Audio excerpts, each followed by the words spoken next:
Yes, we've been recording that entire time. Okay, Perfect. so We are going to call to order the July 19th, 2023 Parks Advisory Committee meeting. Roll call, please, Jonah. All right, Carol Allen, Here. Brenda Austin, absence. Jeff Hutchinson, here. Zach Andrews, Here. Shelley Reynolds, Here. Victoria Rizzo, Here. Shirley Winters, Here. Robbie Cantrell, Here. Jim Hill, Here. Michelle Craver, and I am here, Jonah Jacobson. Great, thank you. Let's move on to review and approve the June 21st, 2023 meeting minutes.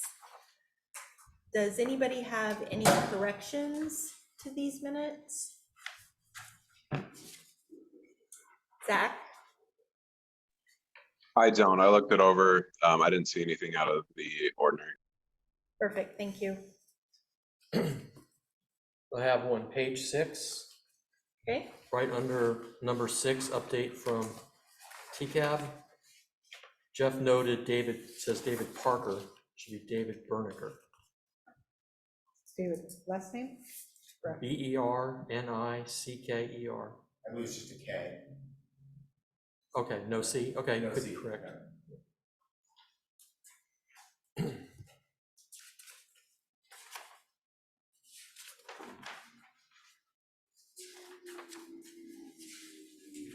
Good catch, Jeff. Any other corrections?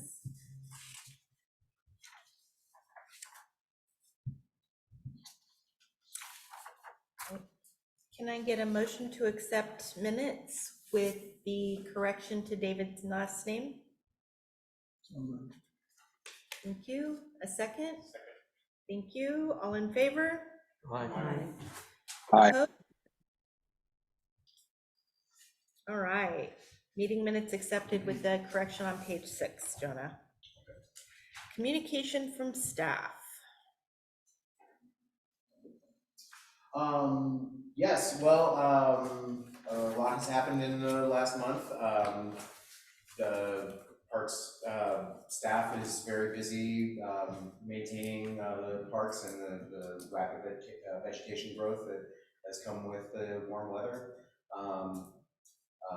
I was lucky enough to spend a full day in Salem at the Oregon State Fire Marshal's conference and helped the city secure grant funding for wildfire preparedness projects and fuels reduction projects, which is something that I am concerned about, and this is kind of a personal mission of mine over the next few years to improve Troutdale's wildfire preparedness. So more to come on the planned community outreach events that are going to be a part of that grant. And other than that, not really anything out of the ordinary to report from parks at the moment. There have been some ongoing vandalism issues that I mentioned in the last meeting, I believe. At the beginning of the summer, those have kind of subsided. At Sunrise Park, I believe, is where we were discussing in our last meeting. Whoever was doing that has kind of moved on to bigger and better things. Other than that, I don't have a whole lot to report, just business as usual in parks right now. Sometime back, Jenna, we talked about putting speed bumps in the circular area over by the high school. Has that been considered at all? It has been considered. I discussed that with both Travis Holden and Public Works and some of the streets folks over there. So it's yet to be determined exactly who holds jurisdiction and responsibility over that location, I believe. Gotcha. But I have communicated that to streets and Public Works. So Okay. I can continue to press that issue if you'd like us to circle back around to that. I think I would love an update on it next, Okay. next meeting, Sure. yeah? Yeah, I do too, and this is Carol, and I think it's, no, people might hate me for it, but I think it's important to have it back there because of, when school starts up again, you've got the kids that are racing back there, or whoever's racing back there during the day. I think it'll just hopefully help. Not like I like speed bumps, but I think it might, I don't know if it'll stop it, but it might curtail it. And possibly, Jonah, if you could include on that, if it turns out that it's not Troutdale's jurisdiction, let us know whose jurisdiction it Yeah, is, so if we absolutely. want to Yep. approach them or I make a imagine it'd be Reynolds High presentation. School, would Right. be the only other agency that would be responsible for. Yeah, I wasn't sure if it'd be them or county or whatever. I don't believe it's county. Okay, perfect. Yeah, because my understanding from the Reynolds point of view, from what I'm told, is that it belongs to the city. Okay. Because right where the sidewalk ends, where and then you have the street, that street does not belong to Reynolds, is my understanding. Okay. Well, I will continue to discuss that with Public Works. Great. Thank Thanks. you for the reminder. Thank you.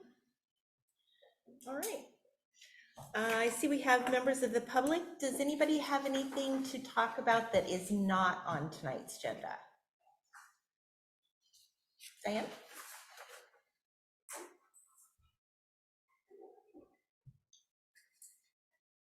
Hi, Diane Castillo-White. I'm on a few committees right now, just speaking for myself as a citizen of Troutdale. There is, just footnote, there's graffiti on the bridge in Troutdale. The other day it was yay big by yay big, and now they added on to it, so unfortunately it's 4 by 8 feet.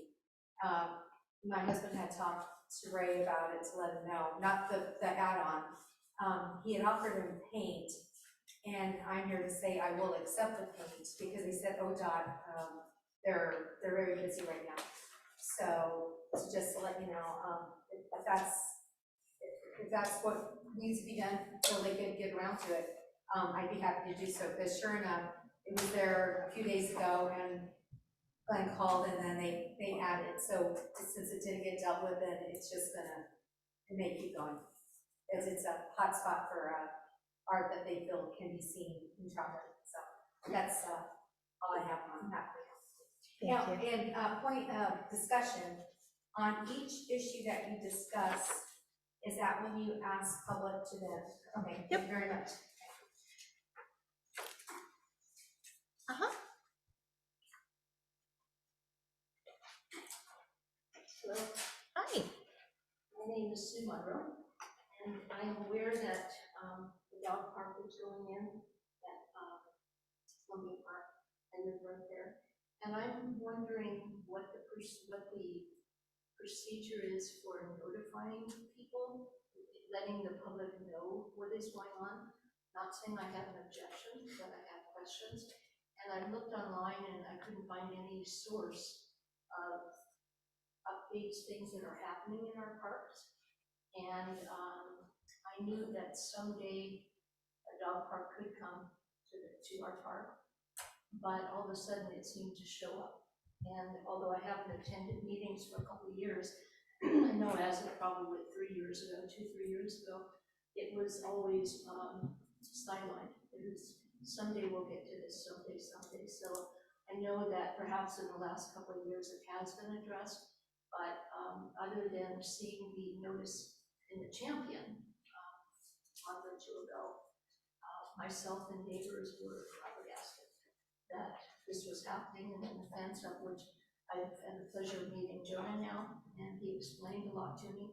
But I'm just wondering, is there something that can be put together so that the public is aware that we're less in the dark about it? Such as, will the dog park have a place for big and small dogs? When's it been open? Would be just need of some idea, about it. I know that tonight there's to be talk about rewording for the dogs in the park. My other interaction with the team here, Parks Committee, was with the pickleball courts. And I was newer to the area, and I thought that all big projects would be handled that way. So I just was at ease knowing that pretty much I know what's going on. With the pickleball courts, oh my gosh, there were notices everywhere, and it was online, and it was absolutely everywhere. And I was wondering why this huge project is being handled differently than the pickleball. And it makes me wonder what other decisions are being made. I listened to the recording of the meeting from the last meeting, and it was said there that decisions are made based on what citizens want, or it's, but I'm thinking, how do you know if it's not passed?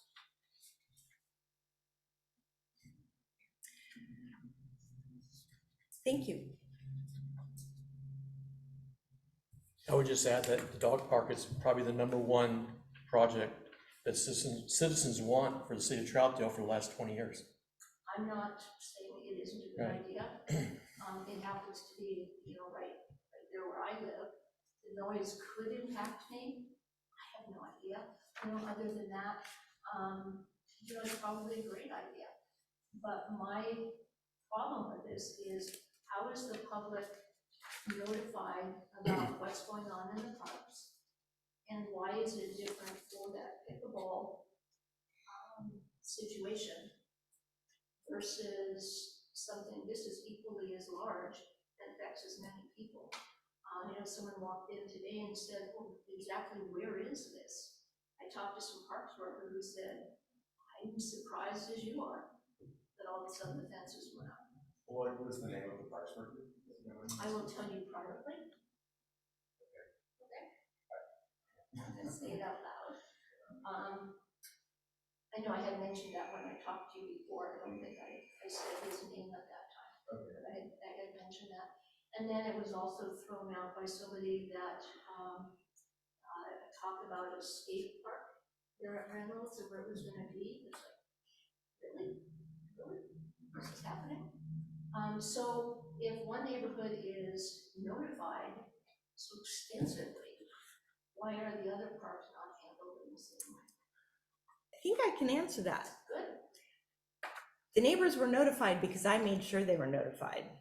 I live in, Notifying my neighborhood. I live in that neighborhood. You live on that park. I absolutely lived on In that that park, and I attended every single meeting, and I pushed, and I made sure that every person in my neighborhood was notified as a person, not as a parks committee, but as somebody who was directly impacted by that. And that's why there was so much coverage on the pickleball stuff. And I will say, I think that I realized later, I think that your voting on it was, I don't know the right word for it, but that you should have recused yourself. Why? Because that you should have backed away from the vote because you were voting on something that was in your neighborhood. I'm sorry, you mentioned that it was right at your property. Well, without devolving too deep into that, I would just like to point out the fact that Ms. Reynolds is a volunteer, not an elected official. But if we have one person who is watching out for her house, which I understand, who's watching out for my house? Who's watching out for the other people's houses? Or is it only the few people on the team who are watching so carefully about what happens in that neighborhood? We have had many meetings and been discussed that it was discussed. gonna be at Columbia Park. I know that it's in our minutes, So if you don't, there's 3 of us attending, so if these 3, we don't attend, what about the 15,000 people in our city? How are So they notified? I guess my concern here is that you think that the only reason I attended was because I was actually on the committee. I attended all of the parks Let's talk meetings about the others. before I did. And we thank you for your service. How are the people who don't have the benefit of having a person from their neighborhood on this. And I know you could say, oh, they could join and they could do whatever. Not everybody can do that. Not everyone can attend meetings. I see in the newspaper that things are happening at Gresham Parks. Why, I just wonder, is there a way, and I'm not here for, Did you say you saw in the newspaper that this was happening near Troutdale? I In did see in the Champion? Troutdale Champion, yes. But in Gresham newspaper outlook, I'll see that something is happening at Gresham Parks, not ours, but they're different parks. Things will show up in the news. I'm wondering if there has there been thought given, and is there something that can be done so that people are more aware? People in my neighborhood had no idea, at least that I've talked to, had no idea this was going on, which is not the fault of you guys, but there's a non-communication. Is there a way to let people know that these things are happening in our, I'm sorry, I'm Sherry Winters. I'm newly on this committee, and I think one of my concerns is the same as yours, is like notifications or understanding things that are going on and having people actively participate. So what do we want next? We want to have the public input on it. Do you have any ideas on ways we can more actively get people to know about things? Because what I understand is information is on the website, information goes out in the Troutdale Champion, those types of things. Do you have any ways that you could suggest? Because it would be very helpful to us. the Champion comes out every 2 months. So that's not a good way to, I think, keep people up to date, although I think it's wonderful what's in there. You say it's on the website, but I've checked, unless I did find a group for the city, and I saw the parks meeting mentioned, which I already knew about because of Jonah. But other than that, I don't see anything. I've looked on the city, I've looked on the parks, and I don't see anything that talks about decisions that are being made. So mine would be, maybe there can be a site where people can look online and see what's happening at our parks. What's new at our parks, what's upcoming, changes. I think that's the very purpose of this. What, That is the very purpose of this committee. I this believe. is a small number of people. But But- the public is like, Okay, every time before we have a meeting, the agenda is posted online. The packet is posted online. We had numerous public sessions about the skate park. Tell me about those, you mean in here? at With, this with, group. with that No. said, I do think that we have reached a 5-minute mark on Got the it. remarks, Yeah. just to, without You've heard time getting in the way of it. Oh, can I finish? My, Okay. So every month, the agenda and the packet is on for every single committee. So that is one way to know. Plus, we've had lots of sessions on, you commented on the skate park. We've had lots of public meetings, not just in this group, in lots of the other committees and out in the public. where, Huh? please, could you, at some point? Which park did we have? It was the- at Columbia It was, Park. yeah, We had Columbia. it at Columbia Park, we've had it on There's First been Fridays. 3 of them. Mhm. You haven't had a meeting at Columbia Park? Yeah. There were several open houses Yeah. at Columbia Park. I live there and I don't know anything about that, which then makes me say, I am a concerned citizen and I do want to be involved. How can things be changed so that people like me are aware? So I appreciate you coming with that concern about communication. So it has been on my mind for a long time on all of the committees that I'm on, that there's not everybody that has access to website, there's not everybody that has access to, new technology to know. We can discuss that here and try to figure out how we can better our communication. Maybe, Jonah, we can have like a flyer that goes out to the neighborhood, or we can talk with the mayor, or we can talk with Ray and see what we can do about getting you guys better Ray communication has through that Ray area. has responded to this issue actually. Oh, and, wonderful. I mean, and, you know, and as many of you Troutdale citizens are aware, the city does send out flyers when there's something um, that immediately affects homeowners' property, something from water, power, you know, if there's an interruption to your essential services, the city does send out flyers. I believe that Mr. Young's response to this particular situation is that would it have been nice to notify people within a 1 mile radius of the dog park that there is a dog park going in?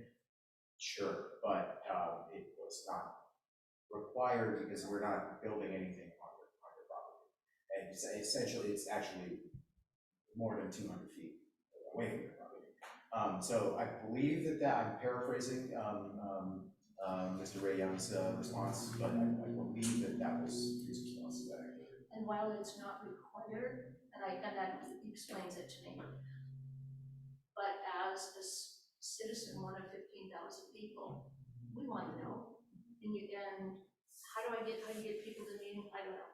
Everyone's busy, everyone's this and that, they can't go online, whatever it might be.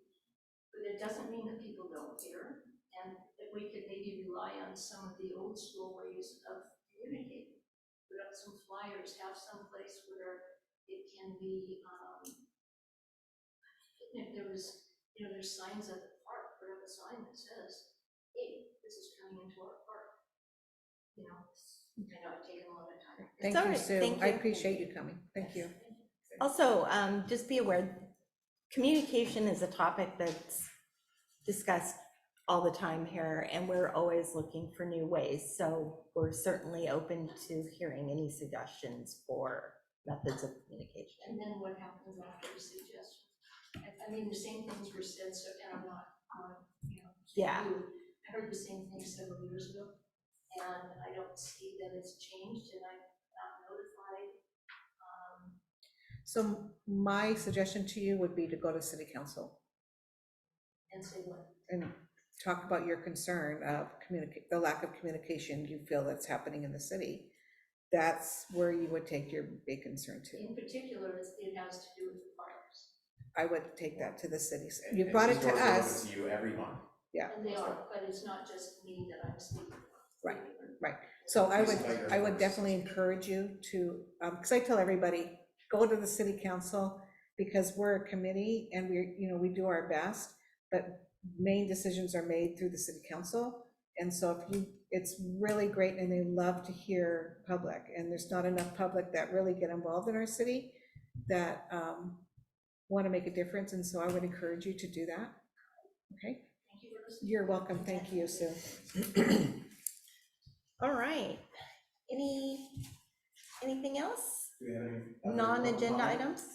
Erin, did you want to make? Oh. Yes, she's on the You're on agenda. the agenda. Anybody online?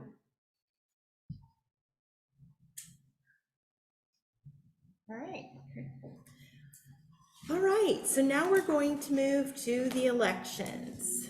The elections are held every year. Tonight, we're going to elect a new chairperson, a vice chairperson, and appoint a TCAB, or a Town Center Advisory Board representative. What I would like to do is, we do not need a motion to nominate. We can open the floor to nominations. If you're nominated, please accept or decline the nomination. And once all nominations are in, we will do a motion in order to close nominations, or a motion to close nominations, and then vote at that point. All right. So I'm actually going to open the floor with a nomination of Jeff Hutchinson as chair this next term. Any other nominations for chair? Hey, I'm just being fair. Zach? Any Hey, nominations? sorry, my service cut out. Go ahead, I'm sorry. Do you have any nominations for chair? I just nominated Jeff. Do you have anybody you would like to nominate? Was that a decline? I just want to make sure that you're heard. If you want to nominate anybody for chairperson other than Jeff, please do so. I think that's a great nomination. Okay. What do you say? I don't know. Okay, I accept. I think he wants to know if you are accepting that. Yeah, just now Yes. accept it, but I wanted to see if anybody else was being Yes. nominated. So Jeff has accepted the nomination, and as far as I know, there are no other nominations on the floor. Can we have a motion to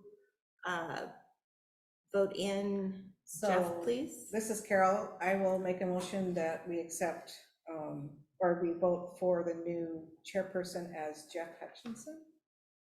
And a second, I'm second. thank you.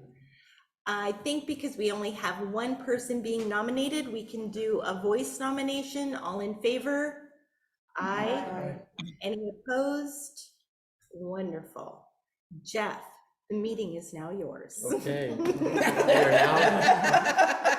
We are now going to nominate a vice chair. And yes, I enjoyed that just a little too much. Before we move on though, let me just say, with the Parks Master Plan, it has just been a pleasure working with you guys on this and chairing these meetings and being part of such a huge event for the city of Troutdale. You welcome new members. You've got so much to look forward to. We have such a wonderful group of people here.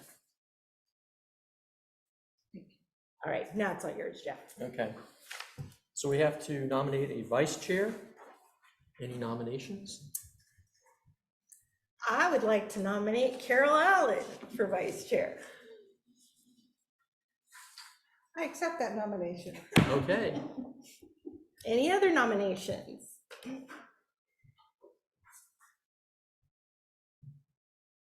Okay, can I get a motion to accept Carol Allen as vice chair? I'm to vote on the nomination of Carol Allen for vice chair. And anyone second that, please? I second. Sherry? Thank you.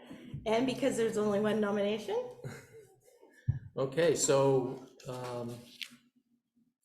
all those in favor of having Carol Allen as vice chair? Aye. Anyone opposed? Carol Allen is now the vice chair.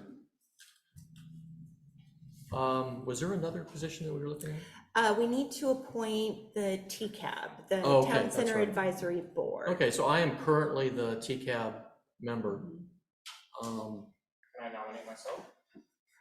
So I'm already the alternate on the, so I can't do it. So if you are currently a member of, like what did Paul call it? You are actually on the committee. So you applied to be on the committee and you're on the committee. You cannot be appointed as a representative from another committee.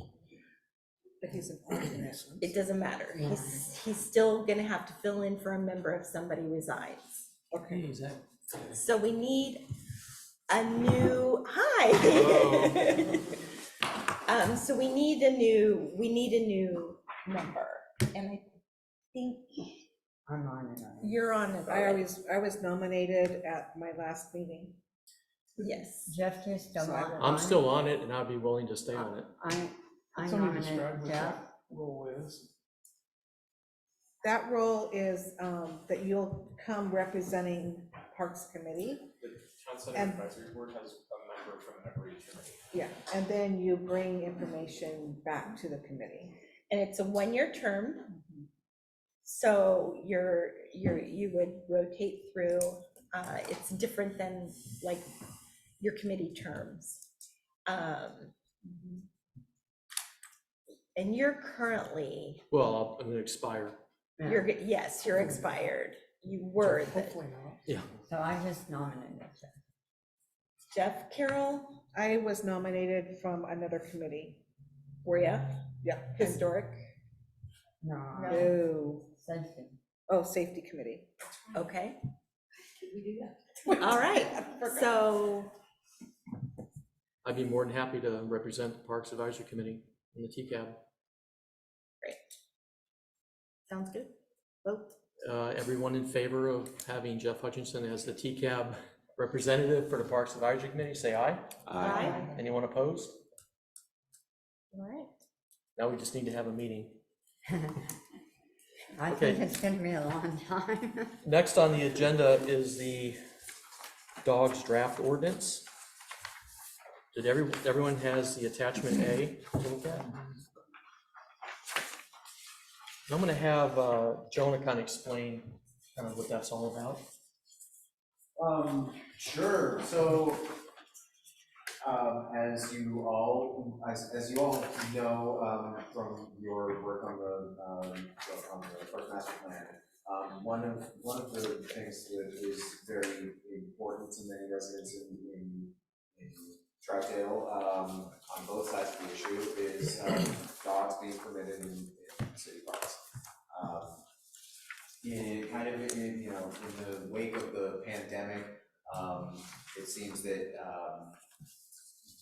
people have taken to just bringing their dogs to the parks. There was a proclamation made by Mayor Lauer that I believe, I wasn't aware of this, but it was brought to my attention that was actually that proclamation is not approved by the city council, but anyway, the proclamation was made by the mayor saying that dogs were welcome on leash in city parks in 2021. The rules around dogs in city parks are somewhat amorphous and vague, and even if the city does have a rule that says dogs are not allowed in parks, I hate to break it to you, but there will be dogs in parks every single day. So I see every day in Troutdale City Parks a need for some more clear and clearly communicated rules in various parks. There are certain areas that will remain off limits to dogs, as you see in the document before you. It's not across the board permission of dogs everywhere in all city parks. And the only place where dogs are planned to be permitted off leash is the new dog park in Chinook Park. This draft of an amendment to the domestic animal ordinance is an attempt to clarify those rules so that we can post them more clearly to the public. And that is what you see for you right now. So we are wanting your input on this document before we issue it for the city council at some point. This is Carol.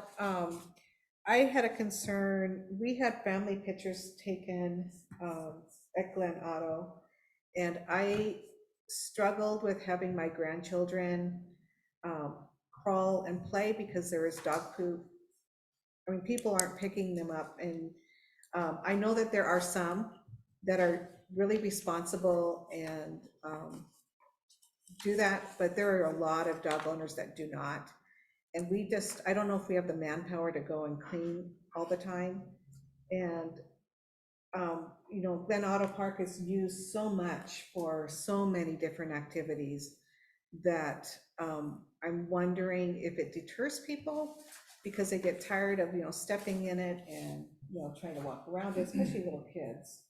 And so that is a concern I have at Glen Auto. And really all of our parks. I just want dog owners to be responsible and pick up their poop. I want the same thing. And just like we don't have the manpower to go around and pick up all the dog poop, we also don't have the manpower to go around and enforce a no dogs policy everywhere.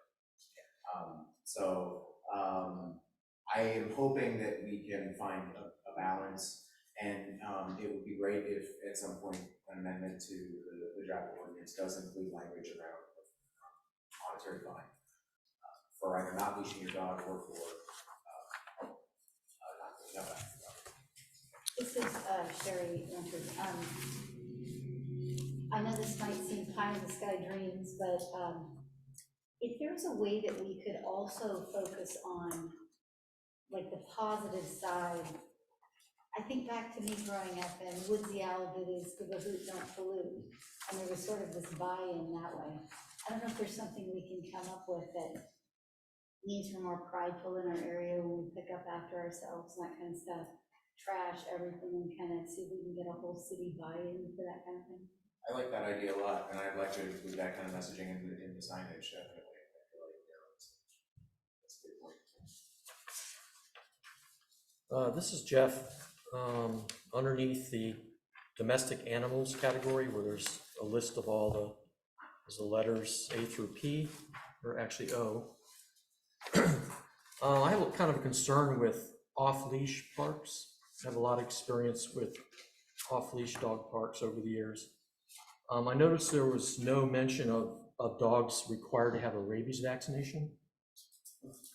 And then also, I wondered if there would be a muzzle requirement for certain breeds of dogs. I know some people are gonna get upset for me saying that, but that's for off-leash dog park. I don't know if that was ever considered or not.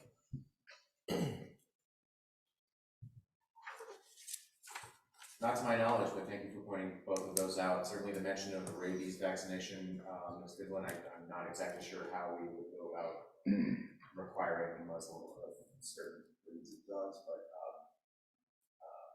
but I will certainly pass that along to Travis Holt, who's the author of this document. Okay, thank you.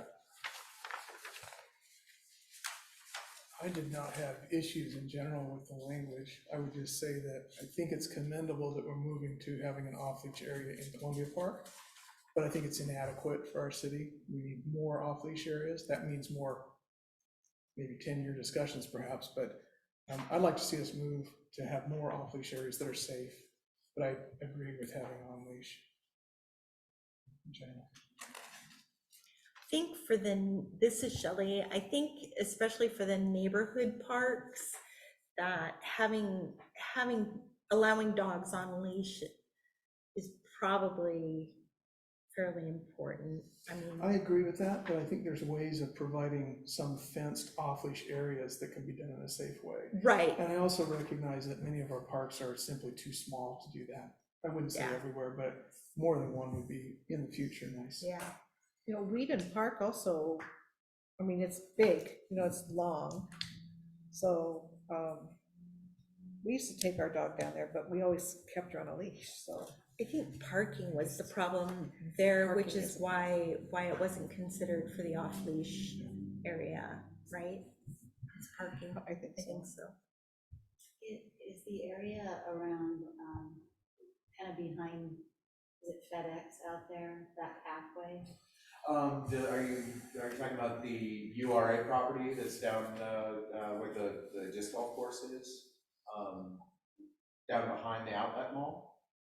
And further north. Oh, okay.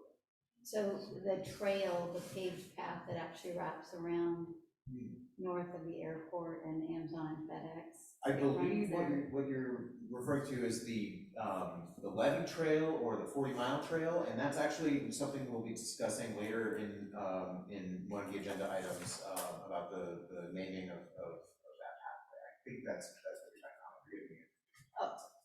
And it might be, I'm not 100% sure, I just know that that's an area where it seems like there's a lot of walking of dogs down that neck of the woods too. One additional comment about Whedon, yes, there's very little parking there, but there's hundreds of homes around there within walking distance. I think that should not be disconsidered because of the parking only. Right? Mhm. This is Jeff. Just one more concern that I had was the last page under enforcement. I just looked at that and I kind of scratched my head. Seizure of property. The director and any director's authorized representative shall have the authority to seize and confiscate any property, thing, or device in the park used in a violation of this chapter. Or used in a violation. Or, right. Or used, right? So that's. It's even worse. Yeah. I'm not sure why that's there. It's a little heavy-handed, in my opinion. Maybe they were thinking of things that they had with them. when they were violating the city rules there. I mean, if it's something It illegal, seems- if you have it a firearm that you're not supposed to have, that's one thing, but a device to me means the cell phone. It does seem I wide. think it may actually be kind of legalese. It's actually saying if you have a dangerous dog, it can be seized. But No, the dog below can't that, be it seized says it specifically. can't be. It says underneath here that there, unless the Multnomah County, Multnomah County Animal Services has a document to do that. Excuse me, never mind that. But again, yeah, thank you for pointing that out, and. Is that something Travis would look at? Yeah. Could you have a look at that? That's, He has a lot more experience drafting these sorts of documents than I do, so, you know, I'm sure that it's in there for a reason. I think that's a stretch, in my opinion. Okay. This is Carol, so Jonah, if you can come back with what they were looking for in that statement, that would be more clarity. This isn't to do specifically with, like the language contained in this, but I've noticed that, and this comes from many videos on the internet, a lot of issues that happen at dog parks are mainly due to misinformed owners about looking for signs of aggression versus signs of play, how to interpret their dog's signals.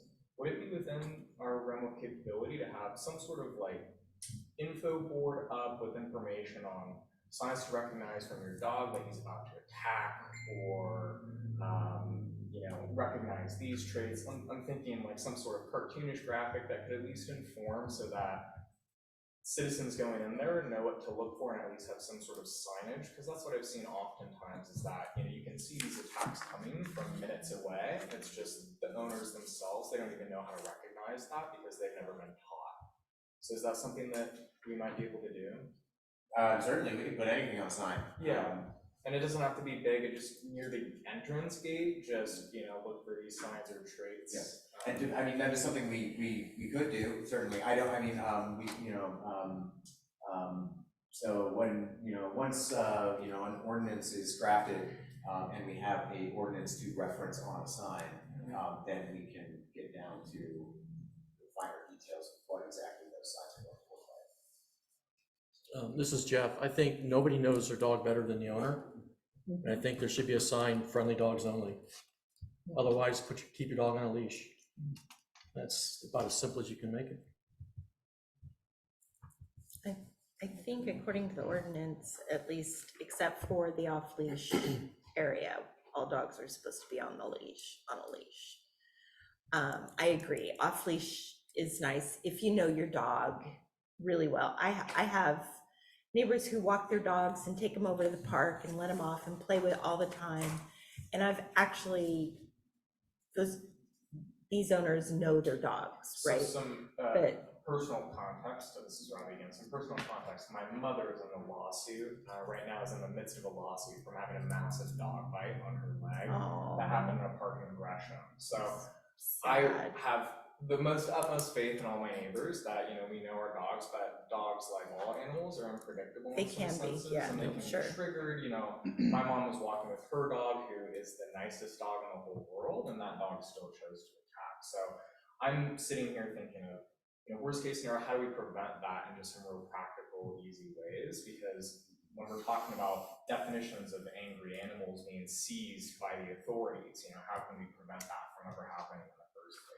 I think leashes are probably, I mean, if we want to allow dogs in the parks, I guess I would say except Glen Otto, I guess in my humble opinion, the population, the number of people that are in Glen Otto, to me, dogs increase the danger there. Glen Otto is a regional park. It's not a city park. It's not a neighborhood park. Maybe it's a city park. It is a city park. It's a city park. But it's used as a regional park. But it's used as a regional park. And Llewellyn and Sandy Palisades are neighborhood parks. I still think a leash law should be in place for everybody's comfort. Everybody should be able to go to a park and not be afraid. I think off-leash areas need to be designated, fenced apart from other people. I think the leashes are the only option for having dogs in the park at this time with this ordinance. Thought it was good also to see the language in there about keep your 6 foot distance. Several points were made about, if the dog is, if a person is clearly not wanting the dog nearby, the owner needs to keep it away. It was good to see that in there. I was just gonna, this is Zach. I understand this is like laying the groundwork in order to kind of come up with a way to enforce these things, but that is going to remain a point, I think, for us to figure out how to get people on board, because I mean, like, yeah, I mean, Glen Otto the other day, hanging out at the river with my little girl, and then there's like, you know, golden retrievers running loose, which are friendliest dogs ever, but they're gonna bowl over my kid if they're just playing around. Right. You know, at Sunrise Park, I saw like a dog that wasn't listening to its owner jump up on a pregnant lady walking a stroller, you know, and it's just like there's repeat, you know, issues like that, that despite however many signs you have, you know, nobody's gonna be able to do that unless, I mean, I don't know what authorized representative entails per se when it comes to enforcing something, but then it's a matter of, you know, ejecting a person from a park and finding them afterwards. Sorry, No, this go is ahead. Jonah. I believe that just the language of authorized representative leaves it open so that that could mean, you know, a city employee, it could mean a Multnomah County Sheriff's deputy, it could mean a private security at some point in the future. It's, that's all it means, is an authorized representative, I believe. Okay. I think during the summer, Glen Otto might be a little easier to enforce just because there's usually law enforcement on site Yeah, there, or that's true. AMR people on site there. But for the neighborhood parks and Columbia Park, it's gonna be tough to enforce. And I think the best way to do it is to post the city ordinance requiring a leash, making sure dog bags are handy and garbage cans are handy, and pride in Troutdale, you know, keep Troutdale clean. I remember the little, the little one too, the little owl, you know, but I don't know. I think leash laws are the only way to keep dogs safe, keep the dogs safe and the people safe, right? I mean, we're not talking about just people, but the dogs too. And the city state, this is Jonah speaking again, and the city state. I mean, that's the other concern that I have from you know, from the point of view as not only a city employee, but someone who spends a lot of time in city parks. I worry about something happening like what happened to your mom, Robbie, in Troutdale, while there is not a clear and posted ordinance in effect. It does leave the city open to litigation, to not have those rules clearly posted and on the books. So it's an important thing.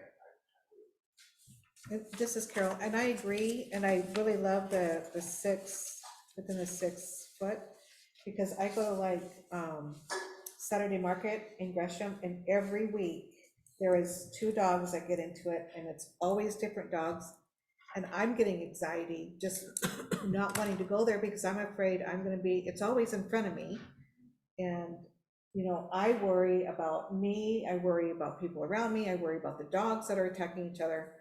And I just don't want to bring it to Troutdale. You know, I worry about this. And I know people will be upset at me, but I just feel like we need to protect the dogs, you know, as well as the owners and other people around them. And so I hope and pray that people will be responsible, right, in Troutdale, and really recognize that you can't have a dog jumping on a pregnant woman, right? And you have to have them on leash. And maybe it takes people being fined. You know, I mean, I don't want to be a grouch, but it just seems like if people aren't listening, maybe it comes to that where, you know. Would the fines be posted as well as the ordinance? Yes, if there's language about, you know, about fines included in the ordinance, you know, then yes, that would absolutely be posted. And unfortunately, that is, you know, a major motivator for somebody who otherwise would take their golden retriever down to the beach on Glen Otto, where there's 15 signs saying no dogs on the walk down there. So, people, you know, people make decisions, you know, I have to put no fireworks signs out at Sunrise Park for 4th of July because some people think you can walk down and light fireworks in a dry grassy field. This is Sherry, can you say Beaver Creek? Yeah. This is Jeff. If I recall reading this information on the ordinance, proposed ordinance. First offense for a violation under this ordinance would be a warning. And then a second offense is a $250 fine. Third offense is a $500, and then 1,000 thereafter for each reoccurring. So they would I believe obviously. it also says an ejection and exclusion from the park as Right, well, exclusion, right. So this is Sherry again. I know in one of the other committees, we kind of talked about it, but sometimes it's a concern when you have more ordinances or laws and then nothing is enforced. And then it kind of keeps on creating this continued thing of violations of it or something. So as much as I like it, I'm a little bit concerned that if nothing is enforced on it, then it's kind of done again. That's what we have. I believe that if there is a city ordinance on the books that says that you can be ticketed for having your dog, then the sheriff's deputies who are at Glen Auto would then be able to issue tickets. This is Jeff. There are signs at Sunrise Park that say fines up to $1,000 for unleashed dogs. So that is posted. Yeah. It is posted, but it's again, it's not in the city ordinance, and this is part of the reason why we need a very clear ordinance that we can then put uniform signs out at all parks, because there's mixed messaging out in city parks right now. You know, there's some places that say no dogs, or some places that say dogs on a leash. It's confusing for people, and so you know, yeah, that is why this issue is. Do you have any other committee comments on this agenda item? Just a quick question. This is Shelley. Jonah, what is the timeline on the city council considering this ordinance? Do we have to make a decision if we want to make changes here tonight? Or is this being considered on a future city council agenda item? As far as I know, all the information I have about it is we were Ray and Travis and I were trying to get this before council before their recess. That didn't happen. And actually that is kind of a happy accident because I do believe that this committee needs more time to review it. We have at least the entire period that city council is in recess, probably longer than that. But I believe the loose plan is to get it before council at some point this fall. Thank you. Do you have any public comments on the dog draft ordinance?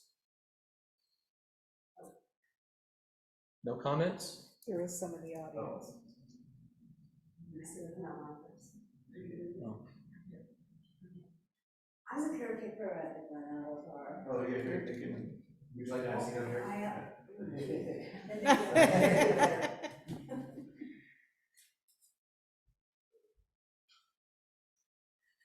For the past 7 years, I've been a caretaker at the Glen Auto Park, so I've seen a lot of transition with dogs and not dogs and swimming and kids. And I take a great deal of time trying to make all of our people that rent that building and the park feel accommodated. What you need, blah, blah. People don't read signs, absolutely not. And I retired from Buffalo School District, so I was gonna open a tutoring class on reading signs. Anyway, it's become a dog run since we put those, said they could go in the park. Sugar Pine is wonderful. They come in from all over the place, but they cannot differentiate between Sugar Pine, Beach, and Glen Auto Park. that parking lot can be packed with people eating on the tailgates of their cars, and I'll go through on the gator and say, hey, we have a lovely park back there. You know, picnic tables, nobody's in the park. And we have lots of weddings and quinceañeras, and they want to go out on Beaver Creek and get their picture taken. And it's doo-doo time. I mean, they don't use, and they're not as responsible as people can, you know, think they would be. And there are a few, I can tell who they are because they walk in. So they're from the neighborhood. But people who bring their dogs, they'll unhook them at the top of the hill to go to the beach and they're gone. And it's becoming, it's frustrating. They don't use the bags because I just got a key for them from Kai, and to replace them if I need to. Well, they're still in there from, I don't know when Jim put them on. But anyway, a lot of people have their own, I'll give them that. But it's frustrating in the sense that they pass 3 or 4 signs before they even think about it. They just let go of the dog and they're gone. And the lifeguards are having a little tough time with, you know, well, we're the only park that has a hall and 2 shelters and lots of family picnics, and you know, it's a small park. It's probably one of the smallest as far as the picnic area because we have the beach. But when we first moved here, there was a ton of deer up in the park, behind the shelter. And right now they're all staying down in the river. So I don't see where it's beneficial to have dogs there when there's so many other places to take them. We just ask them to take them across the river. If you want to drink alcohol and have your dog swim in the water, walk across, and you can stay parked here, walk across the bridge. You know, put your dog in over there. And I believe it's Wilson Park over there, I'm not sure, but they have to make a path to go down, and people like it over there. The water's calmer for the dog to be in, and but they don't, and there's nobody to do anything with the ordinances. The police won't, I mean, we have a sheriff sitting there Friday, Saturday, and Sunday, and Monday all day, and I don't think he's been told how to do the ordinance. And when I first moved there,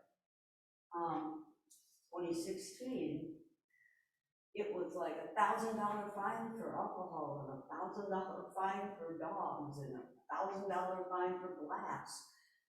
And who's supposed to take care of that? If I do, they just kind of look at me like, yeah, okay. Yeah. So I don't see where dogs are a benefit at Glenado. Anywhere else, I'm not sure. I haven't visited a lot of parks, but I'm sure, you know, maybe we can share a spot over by the depot. You know, there's a lot of land over there. But that's my opinion. And, thank you for listening to me. Yeah, thank you. Thank you. Thank you. Thank you for your observations. Do you have any questions of me? I know you work hard over there. Oh, yeah. I try. That's the Thank best you. retirement I have ever. Ask a question. Sure. I have a question. This is talking about all parks in the city? Yes, it is. This comment makes me wonder if some parks are not appropriate. And maybe there should be consideration given for that. Glenelg is a great example of that. There's people there all the time. And I can imagine how this would create even more challenges for caretakers and the public. Well, certainly something to consider if this committee would recommend that Glenado be exclusionary to dogs, then, you know, you're welcome to do so. It keeps the dogs off the beach too. Yeah, absolutely. You know. I'd be behind that. Okay, we all done with this agenda item? Excuse me. Okay, I'm sorry. Thank you. Okay, I have a quick picture that's kind of fun as I speak here. What's it?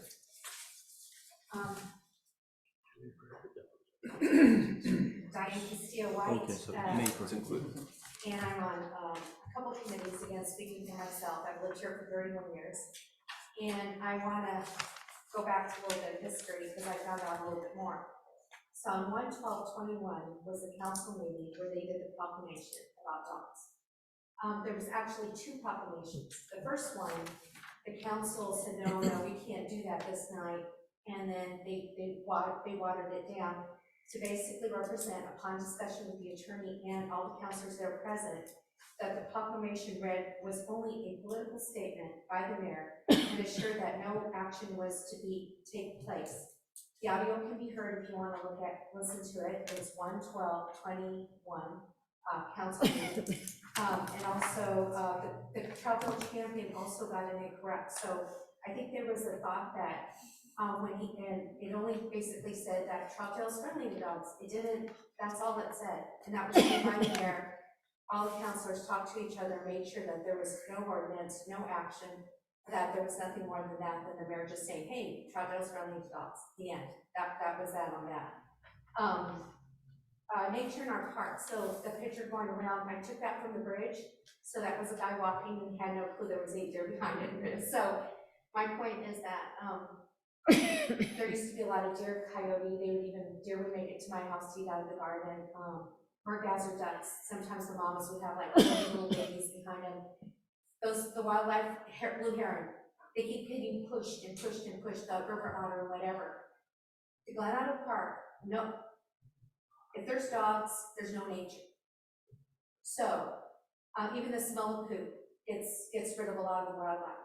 Those poor animals have no respite because between we're a big swimming district and there's no place saying that walk down this way, only swim here along the Sandy River. Those poor animals, if you ever go down in a kayak or something, it's so sad to watch Mama Mergazzer and all the babies try to keep up because everybody's swimming to them, throwing rocks at them, doing all this. So what we have at Glen Otto is we have a place to view nature and a little respite because there is no dogs and they don't have to just, like keep running or keep, baby duck gets away from the family. I've seen that too. And then they're, it's just nice to have nature somewhere. Just a beautiful park. We share it with everybody. We share it with Orleans County, Portland now, with the people coming from Sugar Pine discovering it, using their paddle boards and stuff like that. So just wanted to make that clear. Lack of enforcement. I don't think that should discourage rules. If we have rules and there's something that just obnoxiously happens, then we have the power when that uncontrolled certain breed of dog attacks another dog. We're also in swift water. Swift water dogs get tired. So right there where we have the park in that area, that water is moving.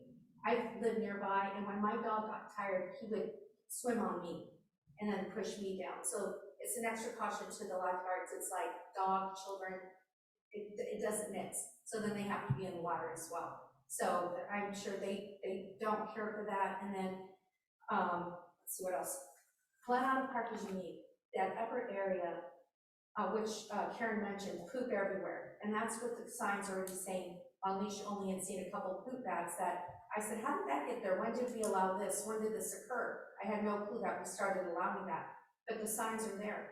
And poop is still everywhere. The quinceañeras, the weddings. I've been to weddings outdoors there. 22 picnic tables, 3 grills. So we're talking an area that's unique, that offers events, catering, that it's just different. The people that come there, there's thousands of people that come there. I live next to it. There's gangs. There's lovely people. There's people who don't have air conditioning in East County. We get everybody. So when you mix the dog into it and we're going to say, hey, let's just tell everybody, let's be friendly. Well, we're not all Troutdalians that are going to that park. I live across the street and we stopped letting people park in our field because it's like, it was a burden on the park. And it's like thousands. I mean, when can you stop when, I understand, look, the Sandy River is amazing. It's glacier water that comes. It's clean. It doesn't get shut down. It's a wonderful place to swim. But navigating through all those different types of people, the homeless that have their pit bulls, the houseless and everything, we've got an interesting dynamic that's occurring there. And it's public works and everything. It's difficult. It's a very challenging situation there because it's a blessing and one thing that we're offering that to the entire community. It's a challenge and the other way as to supervising the people that just want to smoke pot there the entire day while there's little kids and somebody wants their dogs there and then they're yelling and they're fighting. I mean, I see this. My husband's been spit at, somebody said he's gonna pull a gun out on him. We've had different gangs breaking bottles there. I mean, we've been there 31 years, so we've seen it all. We respect all people, we love all people, they should enjoy the water. I'm just telling you that there's challenges there. So when you have dogs in the midst amongst all this, it's hard to do a local message of keep Troutdale clean, no pooping. Do you know what I mean? I'm just saying it's quite challenging. Let's see. Okay, so I'm saying that I had no clue that this was already in here in what you're reading today. Every park's unique, every park is different, and I'm really encouraging that for now, while everything's getting under control, while we're getting ordinances in place, when we're seeing how law enforcement or enforcement can occur, that you leave Glen Auto out. That's my ask. It's just now. I understand people want exercise, they need to walk and all that kind of stuff. There's a lot of areas. We have Leeson Park across. We have 1,000 acres. We have a lot of, we have opportunities still for dog, person controlling and having a lovely walk with their pet. But I'm suggesting for now, until we figure out our law enforcement there and signage and stuff, I'm just saying I do not believe it's a good idea. Thank you. Thanks for sharing. Thank you. Shelley? Just a quick question for Karen and Diana, if I could please, because you're both right there. If the committee and city council decides that Glen Auto should be no dogs allowed, does the fact that Sugar Pine allows dogs, does that complicate that in any way? Yeah, for me It speaking, didn't in the beginning. They pretty much stayed over in that section. But as they saw other dogs coming now, they just take their dogs out. And they're not just little dogs, they're like 2 and 3 great big dogs that they just let go. And we have a preschool there, and when you have a little one, I have to look in the face of a dog. It's not fun. And I keep telling anybody there that has a problem, they need to go to Jonah or somebody and let them know, or Ray, because there's nothing I can do about it. Right. My hands are so totally tied. I either get yelled at, sworn at, or ignored completely, or they're very, very nice. It varies, it depends. And the people that come to Sugar Pine are not from around here. Yeah. And they don't know that there's a park back there. It's really kind of sad. They come to my house first to go to the bathroom. You can't take that path, you can take that road. And there's 7 of them back there. So it's a little bit tricky, and if Sugar Pine reciprocated in the rules that you guys put out there, I think it would work really well. Because they do have alcohol too, and people take their little picnic lunches and go meander around, and so it's not any worse, but it's worse than when it was there, when Mark was there, they didn't talk. If I may, there are the multiple uses of Glen Auto Park is a much more complex issue than just the question of dogs in parks, and I'm happy to just, clearly it's kind of this melting pot where a lot of issues that the city of Troutdale has had come to a head, the homeless issue, Sugar Pine, all of these things, and so I'm happy to address, spend more time at a later date, kind of addressing the myriad of issues that kind of happen in Glen Auto in peak summertime hours. I'm very grateful to all of you for your input today. I do just kind of, if we can expedite this item just a little bit, because I actually do have a guest who's waiting to speak to us, and so I do want to modify our agenda just a little bit, and I will have Mr. Greg Archuleta speak to us before we talk about the Beaver Creek Bridge.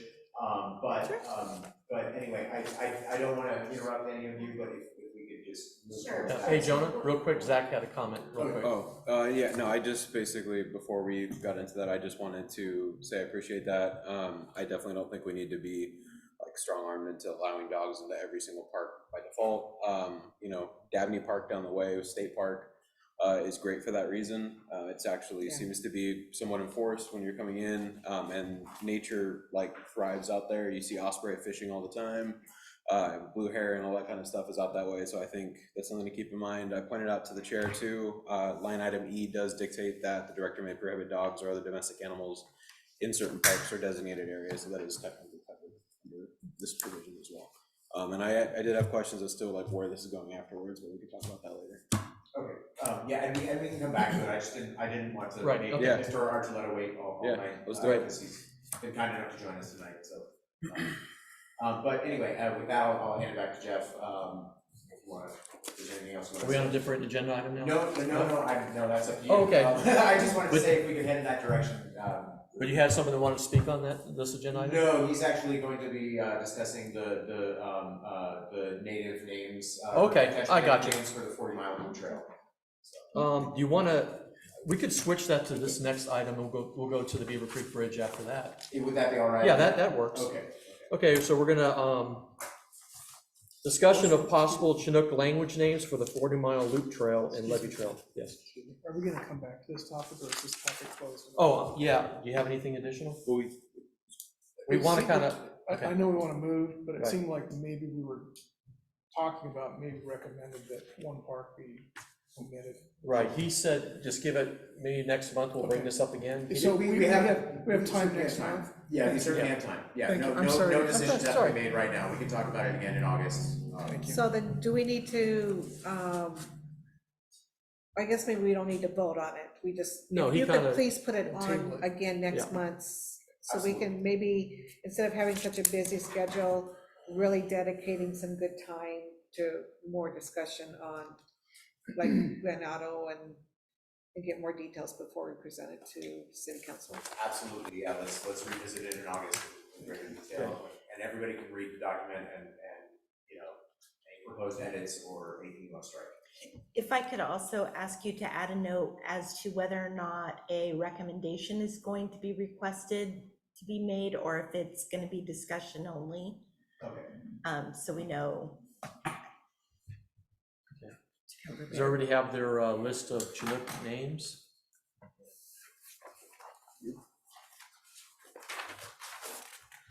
Okay, and yeah, and with that, I'd like to introduce Mr. Greg Archuleta, who has been kind enough to provide us with these translations from the Chinook and Chinook language.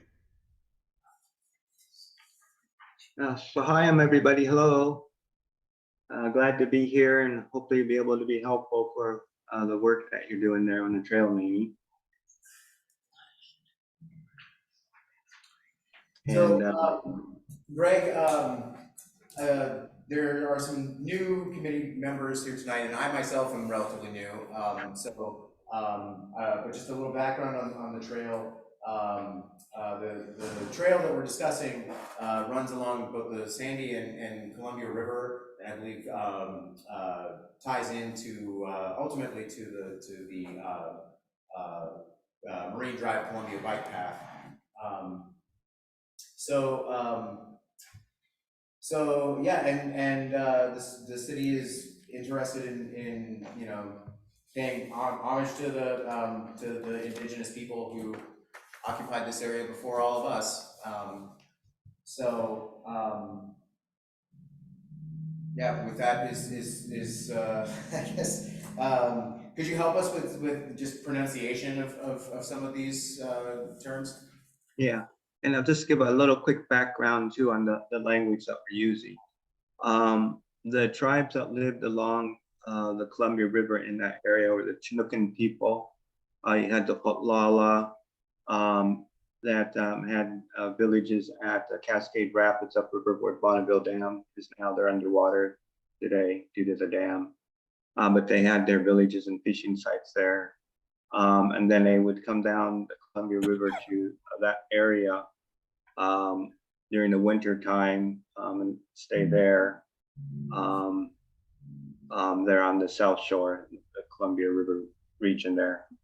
So they were the Chinookan people, and then the Fotlala, the Cascades, Muknomas were all in that regional area there, using the area. And then a lot of visitor tribes from upriver also would come down at times also. So that's the old Chinookan language that was used there, the Upper Chinook Artich, as it's known as. And a lot of that language is really hard to pronounce. But one of the other things is that being along the river there, the trade route, the Chinook, it was known as the Chinook jargon, we call it Chinook Wawa at Grand Ronde today, was commonly used for trade purposes. And it was made up of the Old Chinook and some other tribal languages along the northwest coast. And then after contact, it included more French and English terms from the early traders and explorers.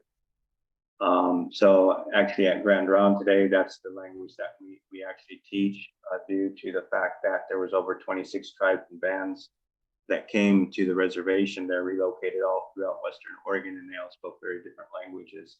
But most of them pretty much knew the Chinook Wawa, and so that's what became the common language after the reservation was established. So that's what we use and teach today for the tribal language. And so then the terms that I shared with you, those were ones I think people had kind of some ideas of terms that they would like translated. And so that's what I shared with you today. Great. And And so just, could you provide, I mean, some of these words are very unfamiliar to most of us. And so, I mean, could you just help us with the phonetics of some of these so that we aren't butchering them? yeah. So I'll just go down the list. The first one, river.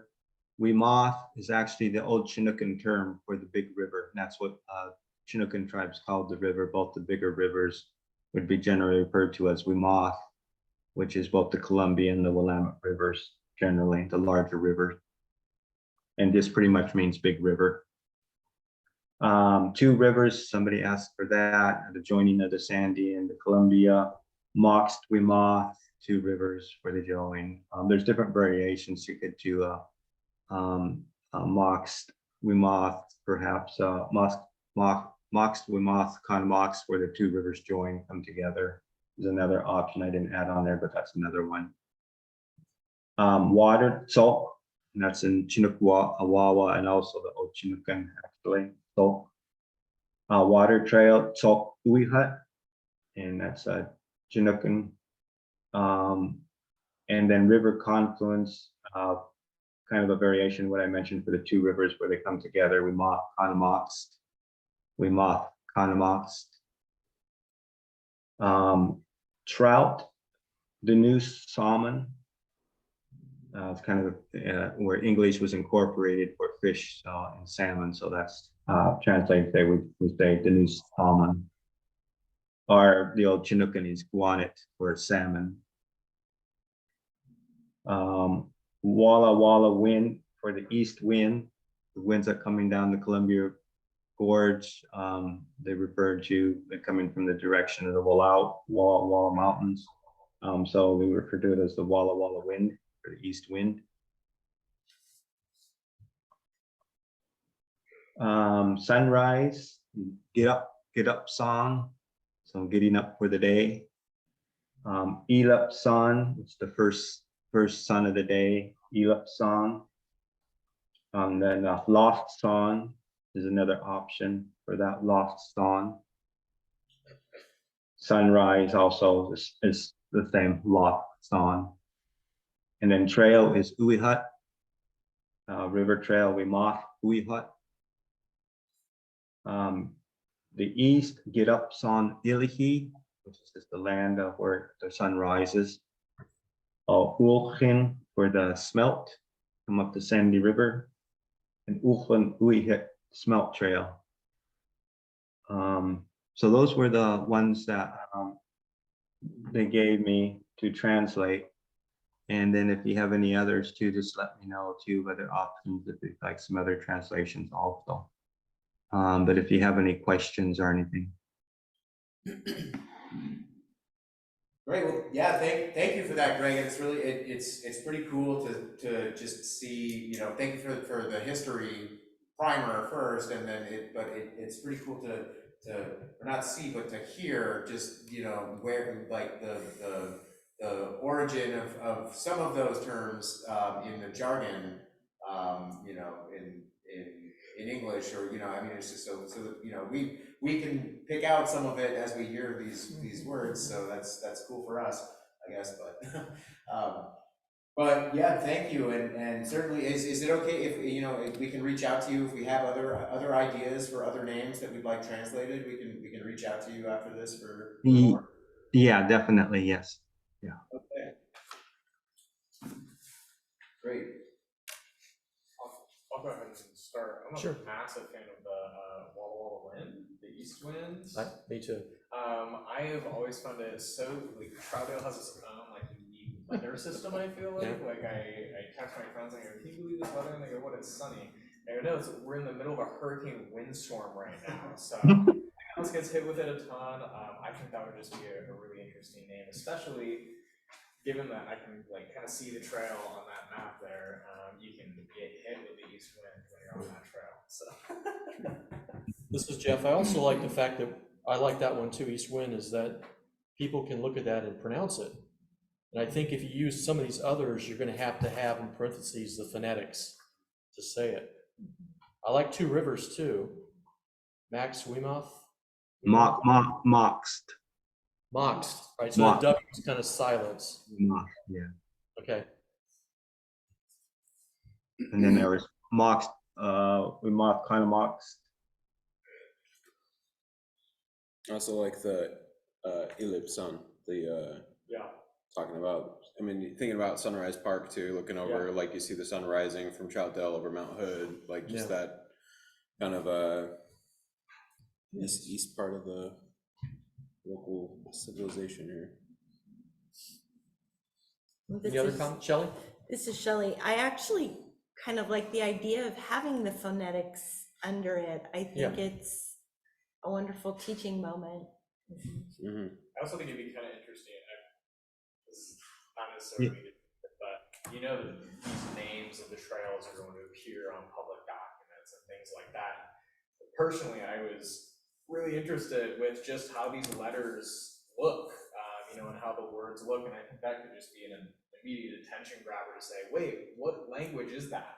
Is that, you know, somewhere from across the ocean, or what is that? And I think that could almost pique the curiosity there with phonetics as well, and especially, you know, that Get Up Sun, you know, it's got that E looking thing in there, so any of the ones that kind of look interesting, I think could be very fun as well.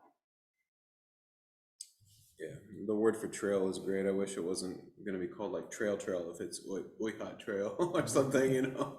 But if we could, yeah, I mean, definitely we have a lot to choose from here, and to kind of sprinkle in throughout as a, you know, obviously nod to who this land belonged to before. So I mean, I think that's a nice way to go about it. Can I ask a question? Can you say your name, Robbie? Oh, Robbie. Remember to say your name. Yeah, sorry, Robbie speaking. The Walla Walla Wind, the east wind, is Walla Walla, does that directly translate to east, and then wind translates to wind? Yeah, just you know, the perspective that the winds came from the Walla Walla region, from the eastern Oregon area. Okay. And flowed through the gorge to here to that area. I was just thinking if that was a direct translation, would we be able to like combine maybe the direct pronunciation or the easy pronunciation of the Walla Walla with maybe another word on here that has more of a unique pronunciation, to combine maybe a couple of them, like East Wind River or East Trail or something like that? We could, I mean, so, I mean, it may change, it very well might change the context. That's what I So, you know, I would defer to Greg on whether or not that actually makes sense in the language, Yeah. but. And I can look at that and I'll see if I can come up with some of the options for that. I can do that. This is Zach. I'd be interested in knowing what the word is for bluff, because that bluff that goes right along the river there, like it's kind of signature for the Troutdale, like sandy riverfront. I think that would be a good one to know. Yeah, like a bluff or Yeah. a meadow. Or a cliff, bluff or cliff specifically. We generally have the word lamatai, and that's for mountain. So when you have the smaller hillside, we'd usually say like the new lamatai. So the new lamatai. I like that. Would you email the spelling of that one to me, Greg? Yeah. Back and forth on it. And I, you know, I obviously we're not gonna, you know, come to a definitive decision on what the trail is going to be named tonight, but I really appreciate you providing us with this list, and I also just wanted to confirm, you know, with you that you know, as a native person, do you see it as a respectful thing to do for us to name this trail one of these words? Yeah, we do kind of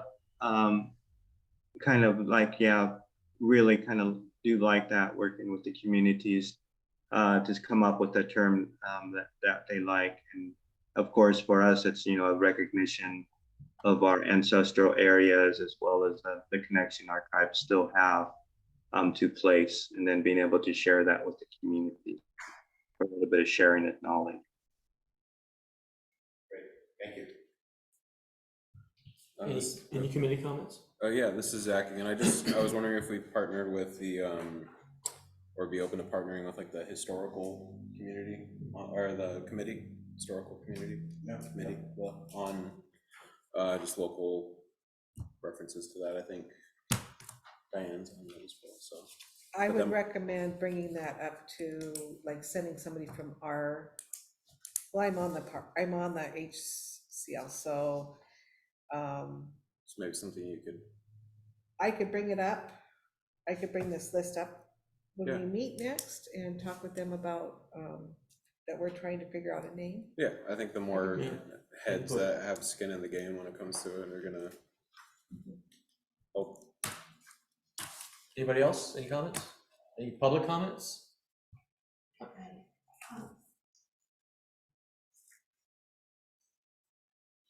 Diane Castillo-White, and I am on the Troutdale Historical Society Board.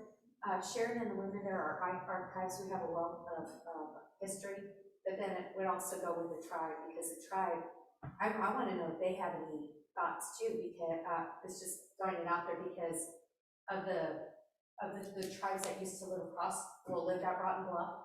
I don't know what's like significant to the tribe that, like, when they look at that area and they look at that region, what do they think? Do they have a name for that area?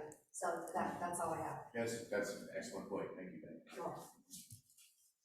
Yeah, and I can look at that specifically and see if we have anything that kind of relates to that area. We can do that for the bluff there.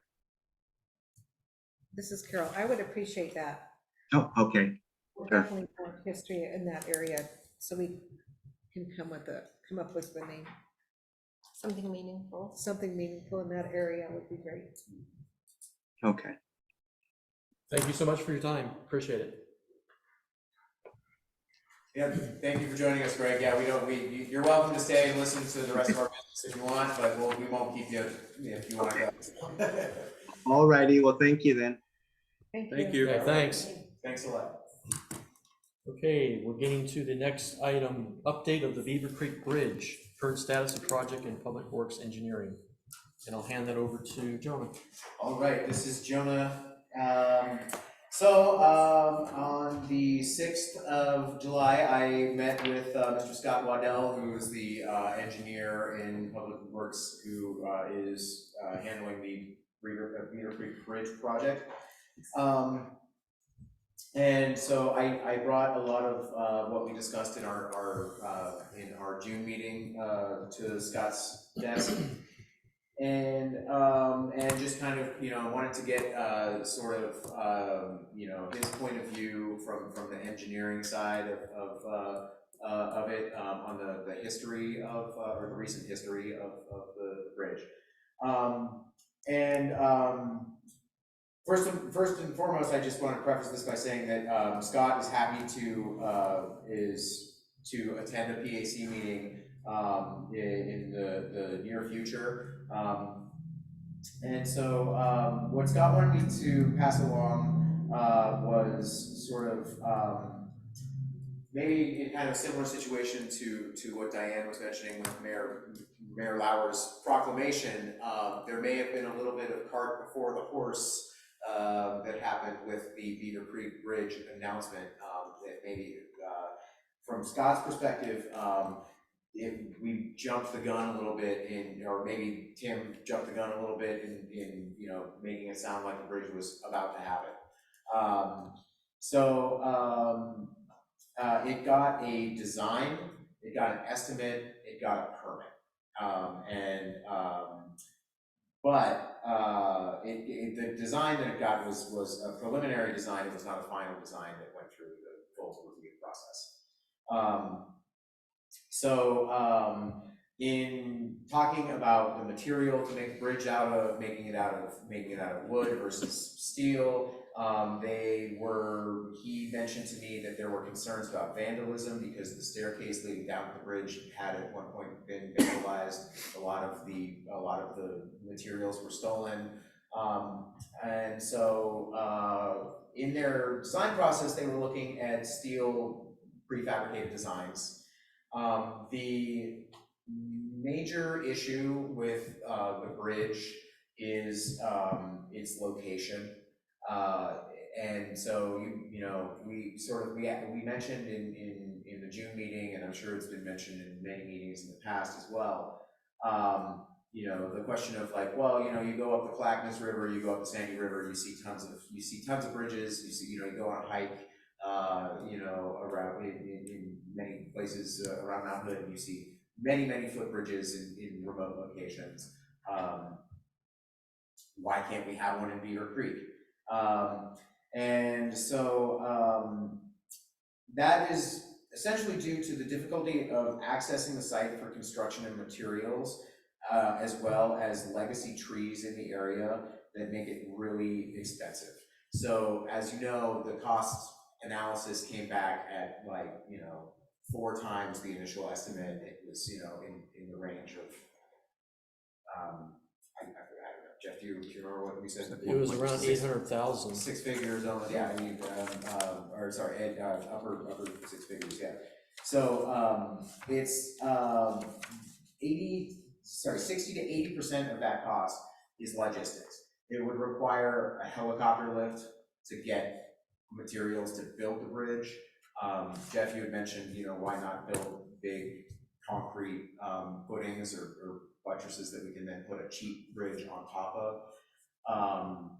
You still have to bring many thousands of pounds of concrete in, and that would really, the only way to do that is with a helicopter. So that makes it very expensive. So earlier this spring, in April and May, a consultant was brought in, and that consultant said, and the peer review from that consultant said that site access is the major cost driver in that increase of cost. I don't know what the difference is between the initial design and then that peer review from that consultant. I don't know where they discovered along the line. And maybe Scott can answer that question when he comes in person a little better about why they didn't know that from the get-go. So let's see here. So the next step in the process is what I mentioned about the geotechnical analysis, where what Scott called a type, size, and location analysis is the next step, is what he said.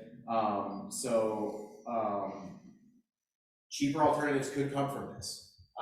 So once they do basically a soil analysis of the site with the geotechnical analysis.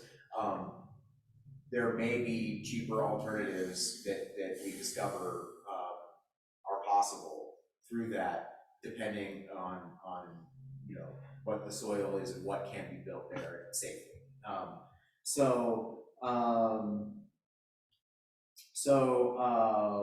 That geotechnical analysis is coming. Ray Young has given the go-ahead for that to happen. And they should have more info on that from the consulting firm by the end of this summer. So again, and sorry, I'm kind of circling back to some other stuff in my notes here. So the difference, you know, like you may be asking yourself, well, there's plenty of remote places where, you know, where I see footbridges out in the national forest and stuff. Some unique things about the site are that it is an urban area, yet it is remote. And it is subject to oversight by many regulatory agencies, whereas that's not really the case in, you know, in the national forests. The Forest Service can just do their thing. Scott said he would be more than happy to attend a committee meeting after he gets the review back from the consultant and the geotech, because he'll have news then, basically. I mean, he could come in and explain this stuff probably a lot better than I could, but he won't have any new answers for you until after the geotechnical analysis. But once they get that report back, he's more than happy to come and provide information. This is Jeff. I would just mention the fact that we're talking about replacing the bridge that was there before. Right. So it's almost like, you know, just repeat what you did before. I know they're trying to do something that's going to withstand another flood. And they were using, you know, a type of steel that had like a 7,500 year lifespan. They had a patina, a rust patina that would form on the outside, and it wouldn't rust any further. It's very expensive steel, but it's a long-term bridge. But that's, the cost of that is just too much. I think we have to look at alternatives. Even if we just build the bridge the way it was before, and I even mentioned, instead of having a 4 or 5 foot wide bridge, have a narrow bridge that's one way only, because you're not talking about a whole lot of people at once going across the bridge. I think there's ways to get this done. I wouldn't say not to do it because there's vandalism. I mean, we can't stop doing things because people vandalize things. Right. And then there's a way to do it with lower cost materials. So I think what we need to do is, people can comment too, but I think we have to wait for Scott to come in. And then we can get answers that way. But I appreciate the update. Yeah, absolutely. Yeah, and I wish I could tell you more, but he's literally the professional when it comes Well, I'm to glad to hear that Ray Young approved the soil testing and everything. So that means they're looking to progress on this. Yeah, they are. Yeah, they're still looking at it. Nobody's forgotten about it. But you know what you said last meeting, Jeff, about you know everybody seeing that price tag and just being like, well, I guess not. I mean, the price tag is a hurdle, but I don't think Right. it has been. I think they have to go with different, cheaper materials to make it. It's just a bridge for people to cross a shallow creek. It's not, Rocket surgery. Yeah, it's not rocket science, exactly. It is engineering. This is Sherry. First off, I believe the initial bridge, 2 bridges that were put in down there were initially trees dropped in the area. Now, I'm not suggesting that necessarily, but just put in, and then the one that is further to the south, but the river runs the other way, so upstream anyway, it has been gone for a long time.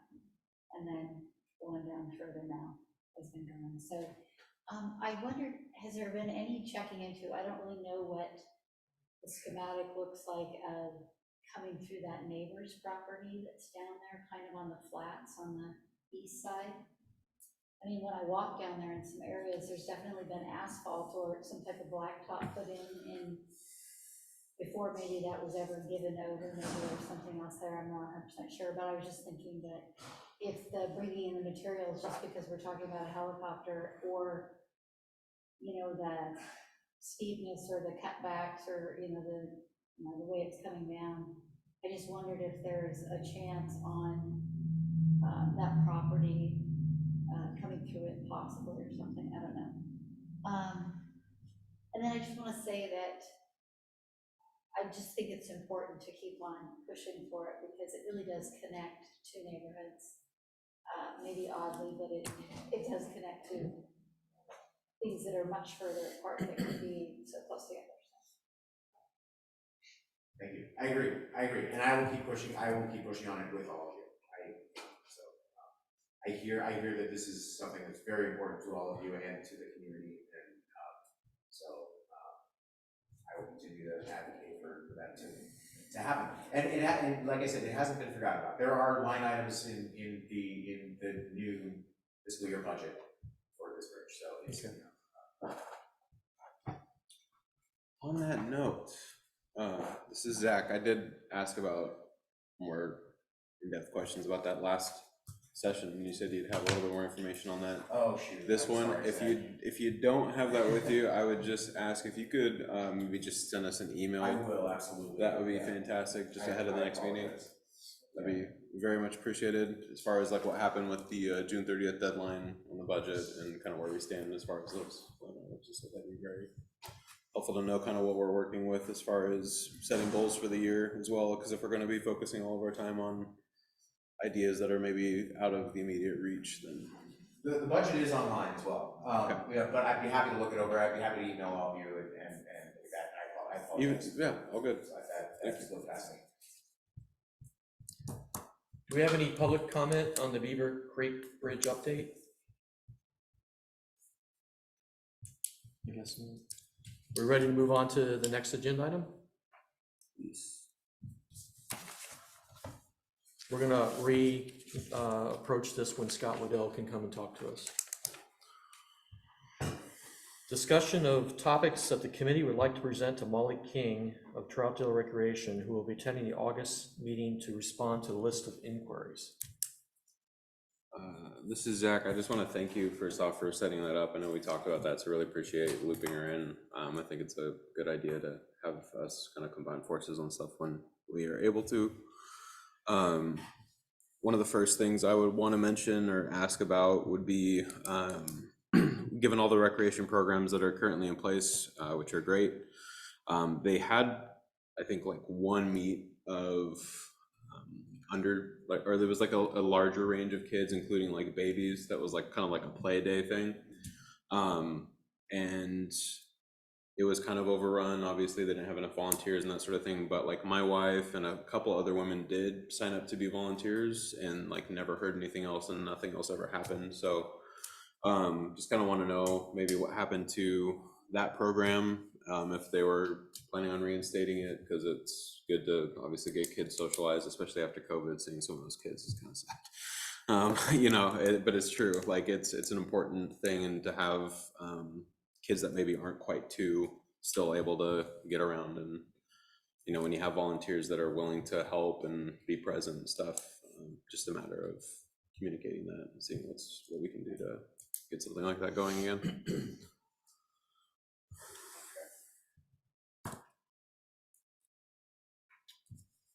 Was there, and this is Joan, sorry, was there like a name for the event? Yeah. Or... Let me see if I can find out real quick. I'll circle back. Okay. Any other committee comments? Inquiries? This is Carol. I would like to know how things are going, for one, how, you know, the classes are going. Also, you know, I looked into signing up 3 of my grandchildren for activities, but I could not afford it. I mean, when you looked at one activity that was over $100 and you're talking, you know, $300 or $400 to sign up 3 kids, there is no way I can afford that. And so, which made me inquire, what do we do with families that cannot afford, and I have a full-time job. But what about families who are low income or, have multiple children? How are they, is there a grant for them that, I have no idea. And I know that Gresham has this new sky thing that they have in their city that kids can climb on, but they offer a discount rate in Gresham for families, or sometimes it's free, but it's not free to Troutdale. It's free to Gresham families only. So what is Troutdale offering our families?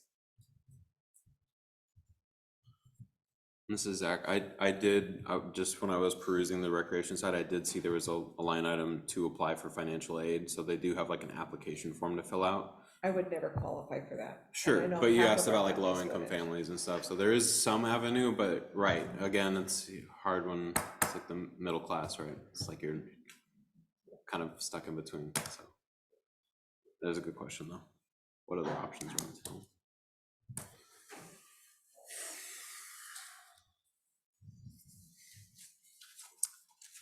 Any other comments, inquiries?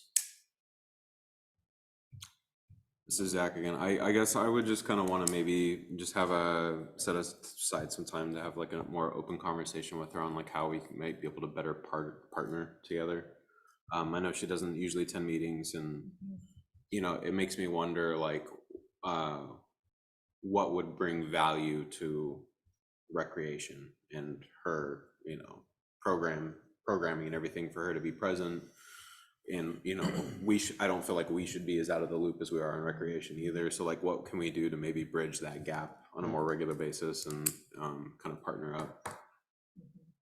Would you, this is Jonah, would you all be interested in, if I just asked Molly to provide like quarterly reports, come 4 times a year to give a report from recreation? This is Carol, I'd like that, definitely. As of right now, I think I've only seen her once in the last 2 or 3 years. I really have not seen her attend, so that would be great. This is Sherry. Maybe I'm asking for something that everybody knows, but like, what are the attendance numbers? And is it gone up a lot? Is there areas that are really exploding and others more tiny area? I would like to know that too. Yeah, I know it's not my vision, but I do know that she's doing a tennis camp at Llewellyn Park this week. So. She is. We always love to watch that one. This is Zach again. Jonah, it sounds like it was called the Troutdale Play Park. Troutdale Play Park. Yeah. Okay, thank you.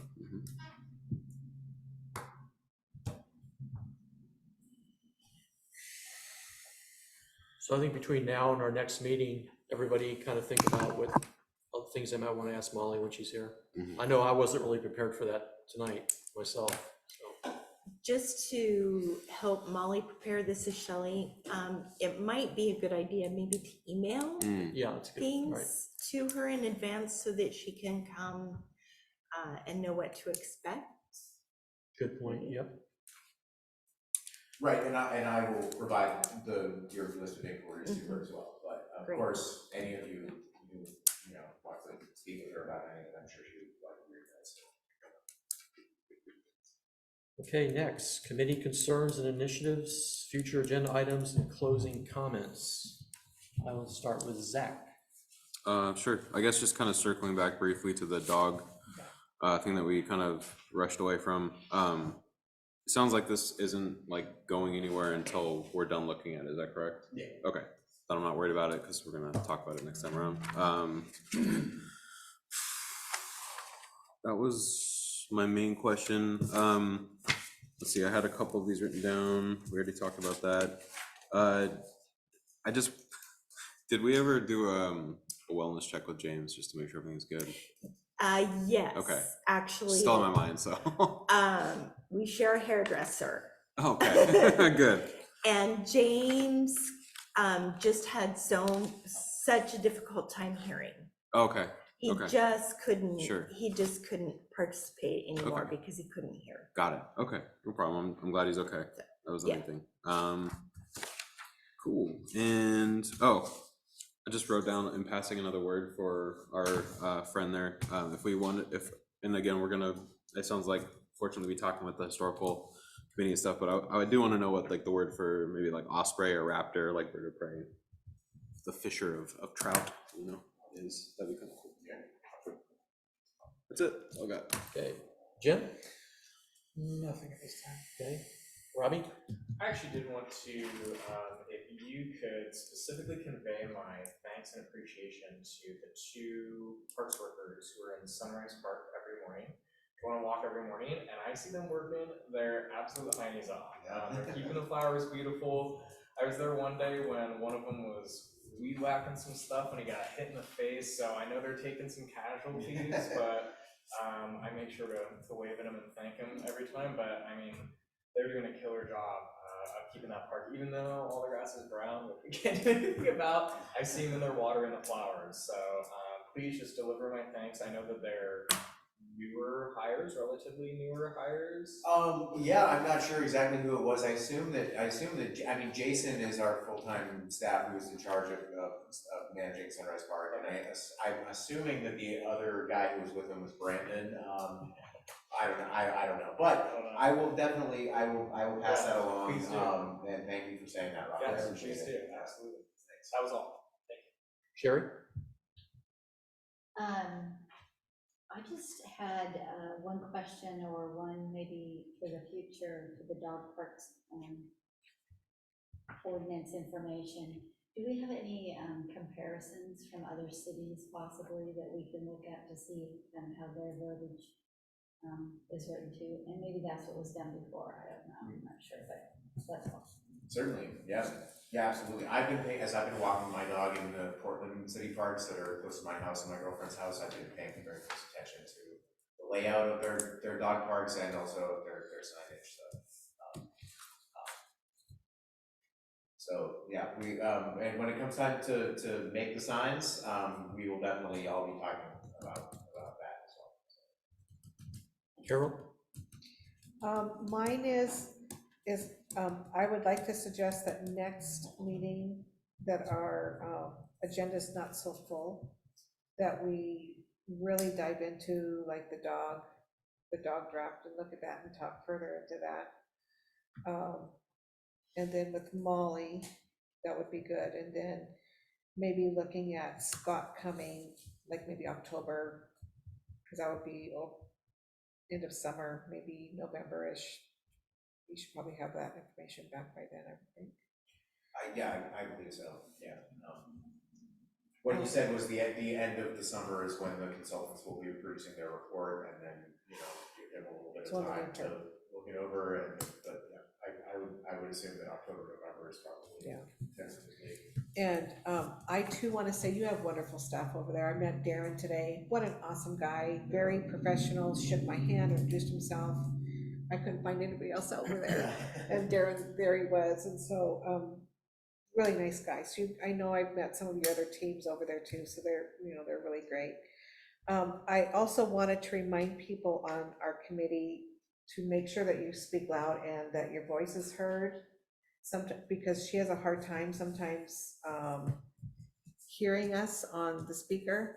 So if we can be a little bit louder so she can hear, and then remember to say our names. I know sometimes I forget, but then so she can reference that when she does our notes on who is speaking. And then when we go over the notes, we'll know whether we really said that or not. And so that always helps.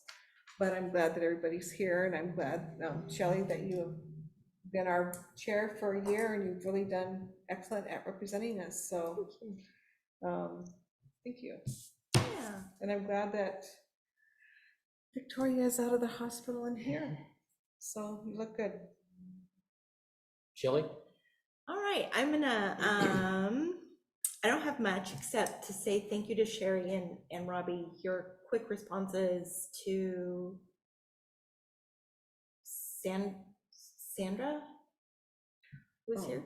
Sue. Sue. Yeah. I very much appreciate you. Thank you very much. And then the agenda, unfortunately, being this jam-packed is my fault. Jonah asked, I said, yeah, sure, go ahead. Works for me. And then just to say, if you would all hang around just for 2 seconds when the meeting is over, please. Victoria, My concern was that we had voted for a name for that trail. And it was, sorry, it was a Native American name. I'm not sure if it was Chinook. And so maybe they want Chinook now. I'll look back on my notes, but we've gone down list after list. We spent a lot of time on it. And now all of a sudden, we're doing it again. Oh gosh, I was not aware. Victoria, this is Jeff. Will rename this name in the trail that's gonna go along No, the confluence? This is for the 40-mile loop, the entire trail, I think. So I think it's different. I could be wrong. Waban Trail, Wapping? Waban, yeah. WABAN was the one that we named prior, And it meant east wind. and it meant east wind. Okay, well, I So I'll didn't realize this was deja vu for all of you, I'm sorry about that. But, it might not be Chinook. Okay, It might, you're right, it might not be a Chinook word. That's So true. I'll see, I wrote a lot of notes, I'll see if I can find them. I'll check up on that as well and just see if that was something different than what we were talking about tonight yet, so. Okay. I'm sorry if I'm not totally clear on everything that I y'all know. talked about before I got here, so. Oh, I know. And thank you. Oh, yeah, no problem. Jonah, you shouldn't apologize. Okay. No. You've dove We in know. with both feet. You've done a great job. Don't worry about it. Thank you, Shelly. This is Jeff. This was a very good meeting, in my opinion. Took a little longer than I thought, but I think we spent a lot of time on that dog draft. And then we had public comments too. But hold or cancel next month's meeting, August 16th. We were gonna hold it just for Molly, if anything. Yeah, I think that's true. At least a couple topics. And we have, So motion to hold the meeting in August. this is Carol, I make a motion that we hold August meeting. Can I get a second? I'll second Victoria. Victoria, second. All those in favor? Aye. Opposed? We will have our next meeting August 16th. Can I get a motion to adjourn? This is Carol, I make a motion to adjourn. Second? I'll second Victoria. Victoria, second. Meeting is adjourned. Time is 9:01. Cupcakes. The Counselor mayor brought. Glanz, thank you so much for being here. Oh, one other thing I wanted to mention. Yeah, there's- thank you, Sandy. Oh, yes, thank you, sorry. Thank you, Sandy and Carol. There is, for our new council members, there is a small gift there from the city. This whole time. So I'll let you all decide which colors you want, but please accept this small token from the city of Troutdale. Sorry. Thank you for your volunteering. If you want a particular color, you can probably just let Jonah know. And You he can, yeah, you bring can one exchange next them if time. you want. these are great, thank you. Yeah, you're welcome. Seafoam. Actually, I do have another black one. That's what I have, seafoam green. If you want black as well. No, this is great, Yeah, thank you. okay. Do you want to shut us off? Yeah. Thank you. Please, and thank you. I just wanted to tell everybody